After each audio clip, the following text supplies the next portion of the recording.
Hai,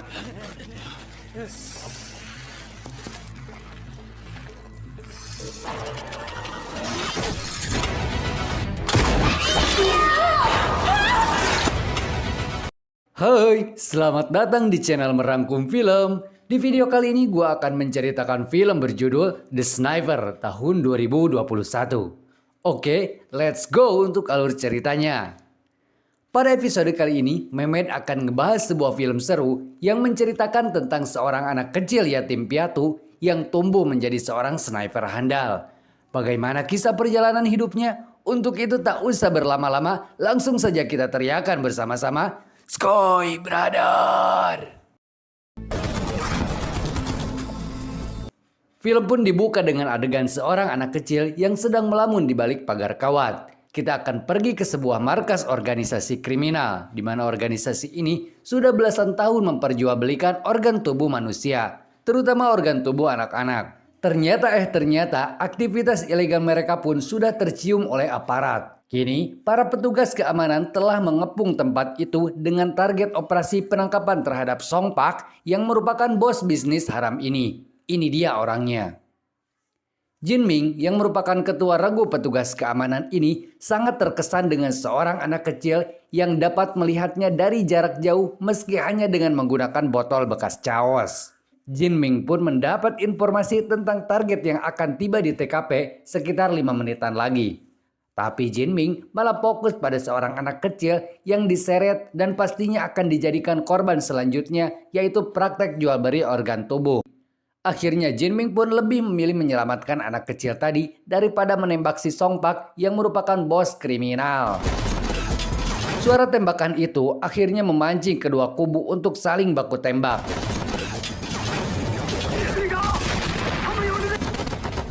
Alhasil, anak kecil itu berhasil diselamatkan sementara Song Pak berhasil kabur. 10 tahun kemudian, anak kecil yang diselamatkan tadi sudah dewasa. Ia kini terlihat sedang berlatih menembak. Anak ini pun bernama Jin Tai, atau kita panggil saja si Tai. Di sini Jin Ming, atau kita panggil saja Aming, adalah seorang pelatih sekaligus ketua regu sniper lainnya. Menariknya, di regu ini ada seorang wanita yang tak kalah jago dalam urusan tembak-menembak. Dia adalah Xiaomai, kita panggil saja Somai. Di regu ini terlihat Si Tai dan Somai, mereka selalu bersaing untuk menjadi yang terbaik dalam hal tembak-menembak. Pada saat latihan, Somai terlihat lebih unggul daripada Si Tai. Aming pun mengomentari hasil latihan mereka. Seandainya tadi adalah peperangan asli, maka Si Tai bisa saja tewas karena kurang fokus. Aming memberikan sedikit nasihat. Selain kesabaran, ketepatan, dan juga piawai mencari tempat untuk bersembunyi, salah satu hal yang terpenting bagi seorang sniper adalah ia harus bisa bertahan hidup.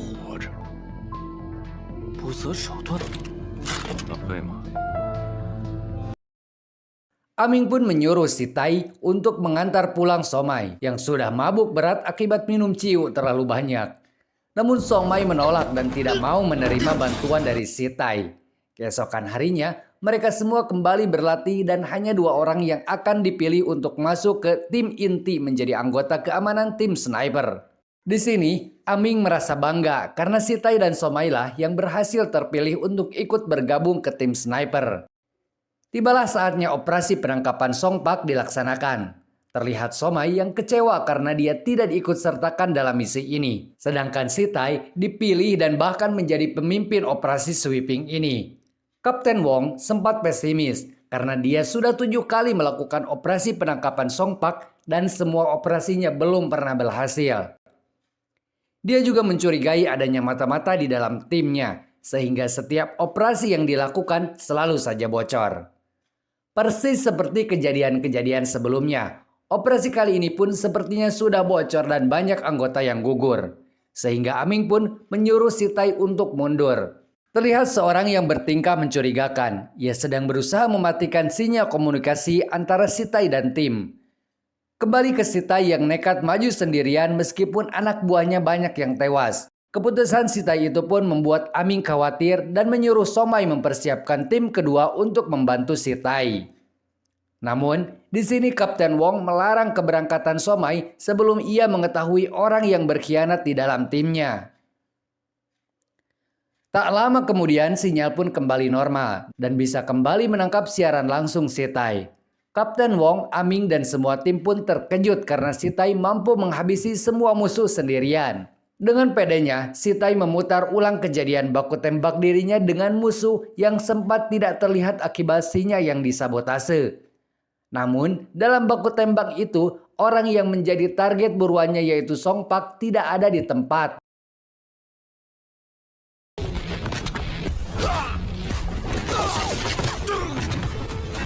Kapten Wong pun menyuruh Sitai menyisir semua lokasi yang ada di sana. Sitai pun menemukan sebuah laptop yang berisi tentang informasi orang-orang yang selalu bekerja sama dengan Song Pak.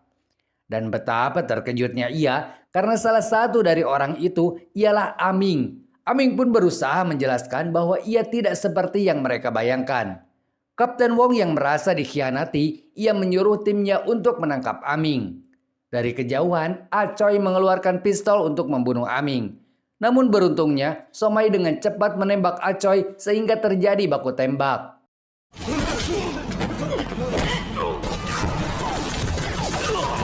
Di dalam markas Sitai yang baru saja tiba, ia mendapati Kapten Wong terluka parah. Kapten Wong memberitahu Sitai bahwa Aming adalah seorang pengkhianat dan Somai malah ikut membantunya.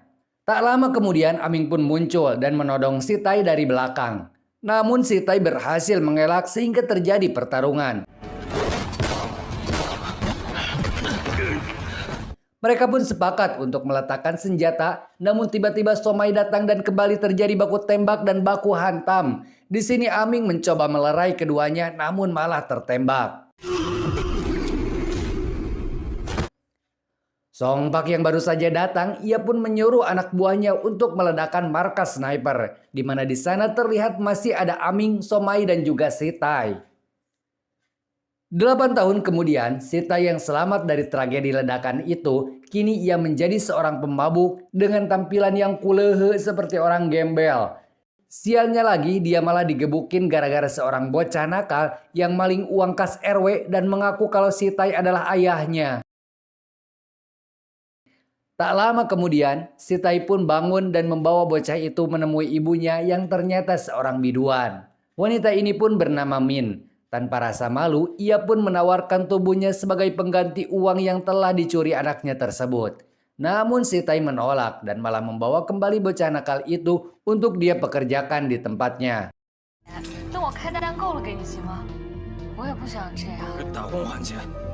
Bocah nakal dan pika sebelin itu malah menanyakan soal bayaran yang akan dibayar Sitai kepadanya selama ia bekerja.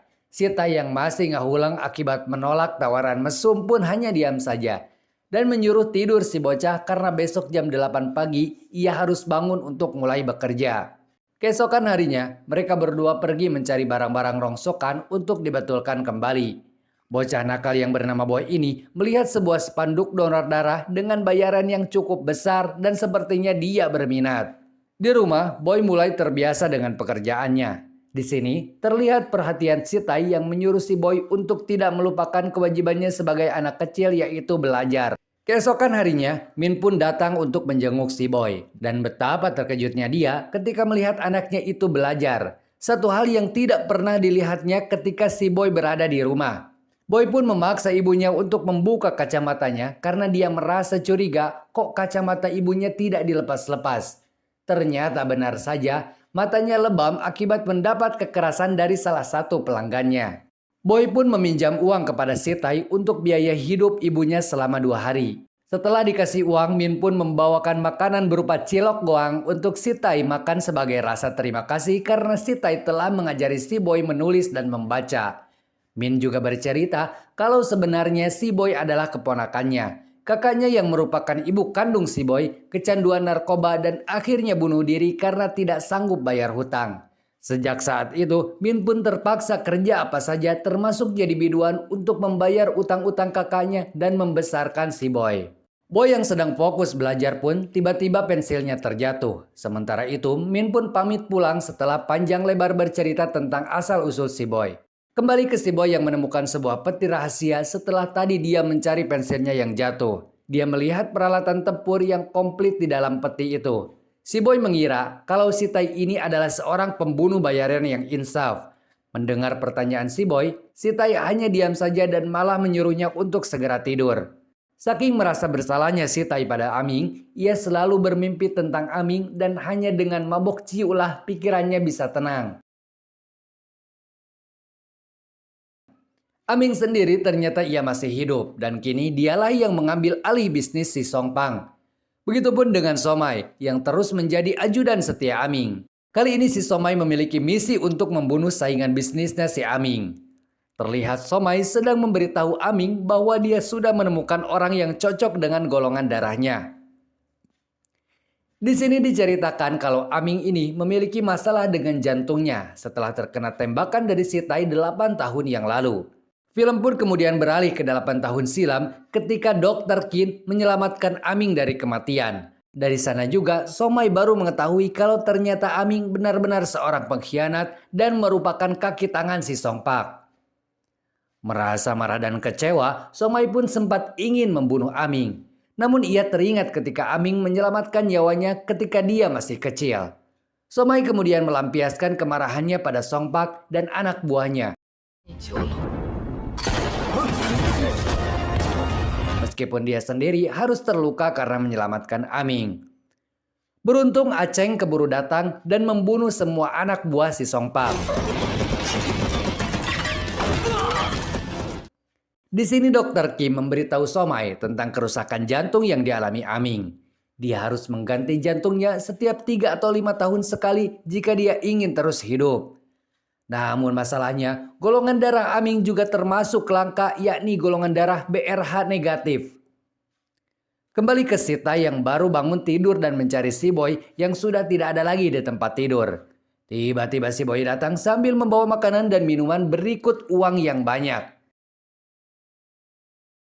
Si Tai pun marah karena dia menganggap si Boy ini telah mencuri lagi.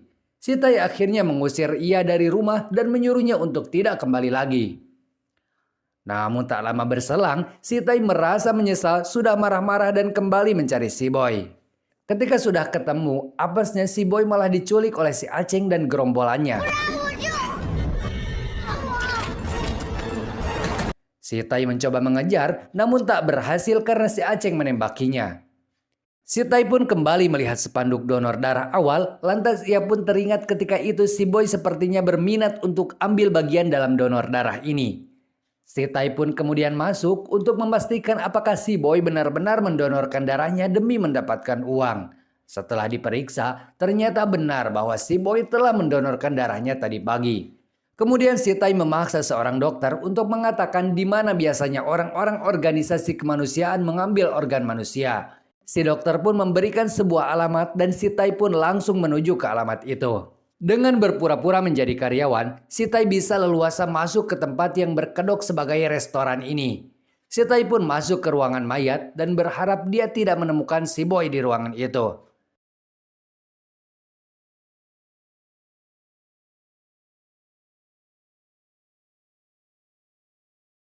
Pas naik lift, si Tai ketahuan oleh pegawai lain, tapi dia berhasil mengatasinya dengan cepat. Namun si Tai pun kembali ketahuan setelah dokter yang tadi dia sekap menelpon dokter yang ada di restoran dan memberitahukan kalau penyusup mungkin sudah ada di lokasi restoran. Tanpa banyak omong lagi, si dokter pun langsung menyuntikkan obat bius pada si Tai. Si Tai pun berusaha melawan meskipun kepalanya baluang diakibatkan obat bius tadi. Setelah saling bertatapan, ternyata mereka berdua saling mengenal di mana si dokter ini adalah Dr. Kim yang dulu pernah mau mengeksekusi si Tai ketika ia masih kecil. Si Tai pun langsung mengamuk dan terus menanyakan keberadaan si Boy. Tak lama kemudian, seseorang tiba-tiba menembak Dr. Kim hingga tewas. Di saat itu juga, HP Dr. Kim berdering atas nama panggilan Somai. Si Tai pun akhirnya tahu kalau Somai ikut andil dalam bisnis haram jadah ini. Dia pun mengarahkan sebuah sendok ke tembok agar Somai merasa silau dan tembakannya meleset. Si Tai pun lolos dari 10 peluru yang Somai tembakan. Ia pun kembali menembak namun si Tai pun lagi-lagi lolos.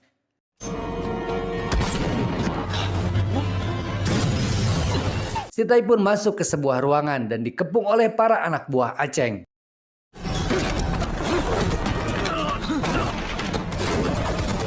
Pertarungan epik pun terjadi ketika si Tai harus berhadapan 1 lawan 1 dengan si Aceng.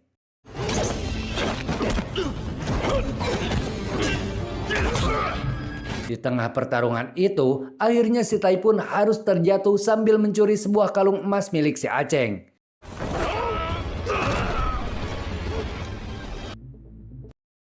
Si Tai pun berjalan sempoyongan akibat dari pengaruh obat bius yang tadi Dr. Kim berikan. Keesokan harinya, Min menanyakan keberadaan si Boy yang sejak kemarin tidak bersama si Tai. Si Tai pun menjawab kalau si Boy telah diculik sebuah organisasi yang memperjualbelikan organ tubuh manusia. Min pun langsung menangis histeris sambil memukul-mukul si Tai karena takut si Boy tewas dan dipreteli organ tubuhnya oleh organisasi biadab itu. Si Tai pun menyuruh Min untuk tenang dan percaya kepadanya bahwa si Boy masih hidup. Si Tai pun mulai mencukur terlebih dahulu semua bulu yang ada di tubuhnya, mulai dari bulu rambut, bulu kumis, bulu jenggot, sampai bulu ketiaknya, dan memakai kostum persis ketika dia masih aktif menjadi anggota sniper. Untuk memancing Somai keluar, si Tai pun menyuruh si Min pergi ke pegadaian untuk menggadaikan kalung si Aceng. Dan secara kebetulan, orang yang menjaga kios itu merupakan salah satu anak buah si Aceng. Ia pun dengan segera datang dan memaksa Min untuk mengatakan di mana dia mendapatkan kalung itu. Di saat Aceng sedang menginterogasi si Min, tiba-tiba sebuah peluru melesat dan mengenai tangan si Aceng. Sungguh di luar nalar, tembakan si Tai melesat sejauh 10 km.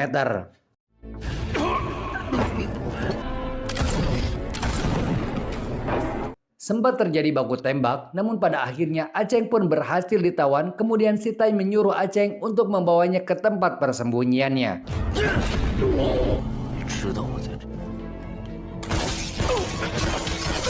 Namun nampaknya si Boy tidak ada di sana. Si Tai pun menyuruh salah satu admin di sana untuk meretas rekening keuangan milik organisasi ini. Dengan santainya, si Tai pun mampu menghabisi si Aceng yang sudah tidak lagi dibutuhkannya. Tak lama kemudian, Somai menelepon Aceng yang langsung diangkat oleh si Tai. Di sini, si Tai menawarkan pertukaran si Boy dengan rekening yang sudah ia gondol. Somai pun terpaksa setuju dan mereka akan bertemu di sebuah gedung timur kota jam 12 malam.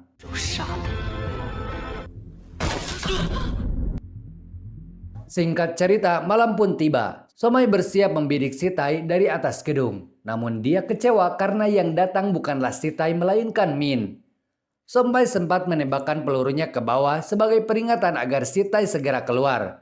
Si Boy pun sempat mengancam dan membunuh dirinya sendiri jika Somai menembaknya. Tentu saja, Somai tidak bisa membiarkan itu terjadi karena Aming sangat membutuhkan jantung dan darah si Boy ini. Mereka berdua pun sempat dihadang oleh puluhan orang anak buah Somai. Namun, pada akhirnya si Tai pun berhasil menumbangkan satu persatu dari mereka. Si Boy dan ibunya pun terus berlari sambil dilindungi dari kejauhan oleh si Tai. Somai sempat curiga dengan menjadikan Min sebagai tameng bertempurnya. Namun meskipun begitu, si Tai sama sekali tidak mengendorkan serangannya. Dan hanya satu kali tembakan saja, dia berhasil menembak Somai meskipun dia sendiri harus tertembak. Somai pun tewas secara tragis, sedangkan si Tai selamat karena dia dilengkapi dengan pelindung peluru. Setelah dirasa semuanya sudah selesai, tiba-tiba Aming muncul dan membunuh si Min dan membawa si Boy.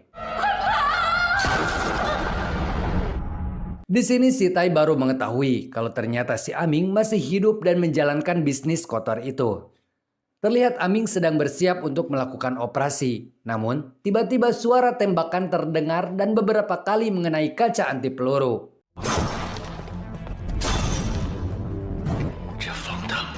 Aming pun menyuruh anak buahnya untuk segera bergerak melawan si Tai. Mereka semua pun mendengar instruksi dari Aming.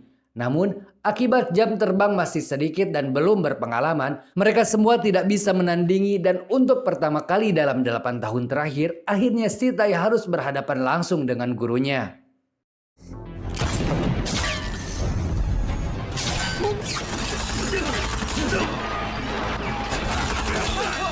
Namun, si Tai sepertinya sama sekali tidak berniat untuk membunuh gurunya tersebut dengan menanggalkan semua senjatanya ke lantai. Aming pun menembak si Tai 2 kali. Namun si Tai sama sekali tak bergeming karena dia hanya ingin menyelamatkan si Boy. Aming pun bertanya, apa hubungannya dengan anak ini? Kenapa kau ingin menyelamatkannya? Lalu si Tai pun bertanya, apa hubunganku denganmu ketika kau menyelamatkanku waktu itu? Si Tai pun memberi hormat untuk terakhir kalinya kepada Aming. Kemudian dia pun pergi. Di saat yang bersamaan, Aming tewas karena gagal melakukan operasi jantung. Keesokan harinya, si Tai pun mengantar si Boy sekolah dan untuk pertama kalinya Boy memanggil ayah pada si Tai.